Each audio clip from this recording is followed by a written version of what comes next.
పగటి కళలు ఎందుకు వస్తాయి మనకి అని సాధారణంగా ఏదన్నా మనం ఆలోచిస్తుంటే, ఏదన్నా ప్రాబ్లంలో ఉన్నా, ఏదైనా విపరీతంగా ఆలోచించే వాళ్ళకి, స్ట్రెస్లో ఉన్న వాళ్ళకి అవి కళల రూపంలో వస్తాయి. కళ అంటే ఏంటి? నిద్రపోతున్నారు అని నిద్రలోనే వస్తాయి కళలు. పిల్లలైనా, పెద్దలైనా, ముసలి వాళ్ళైనా, ఎవరికైనా ఇదే సేమ్ టాపిక్ ఉంటుంది.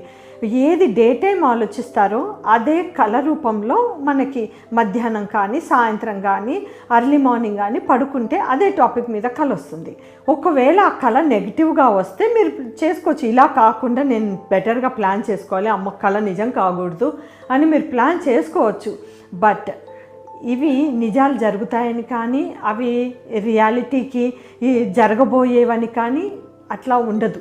దానికి కనెక్షన్ ఉండదు. సో పగటి కళలు అన్నవి జస్ట్ ఏ మిత్.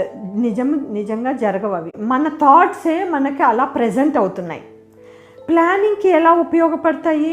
మన థాట్స్ అంత డీప్గా ఉన్నాయి కాబట్టి నెగిటివ్గా వెళ్ళకుండా, మన ప్లానింగ్ నెగిటివ్గా వెళ్ళకుండా పాజిటివ్గా ప్లాన్ చేసుకోవటానికి ఉపయోగపడతాయి కొంతవరకు.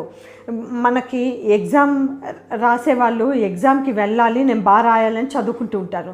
కళ ఏమొస్తుంది? ఎగ్జామ్ ఫెయిల్ అయినట్టు కళ వస్తుంది. దాంతో వీళ్ళు మేలుకొని అమ్మో ఫెయిల్ అవ్వకూడదు అని ఇంకా బాగా ప్లాన్ చేసుకొని చదువుకుంటారు. అలా కొంతవరకు ప్లానింగ్లో ఉపయోగపడతాయి. అదేవిధంగా ఈ పగటి కళల్ని బేస్ చేసుకొని మన జీవితాన్ని చేంజ్ చేసుకోకూడదు.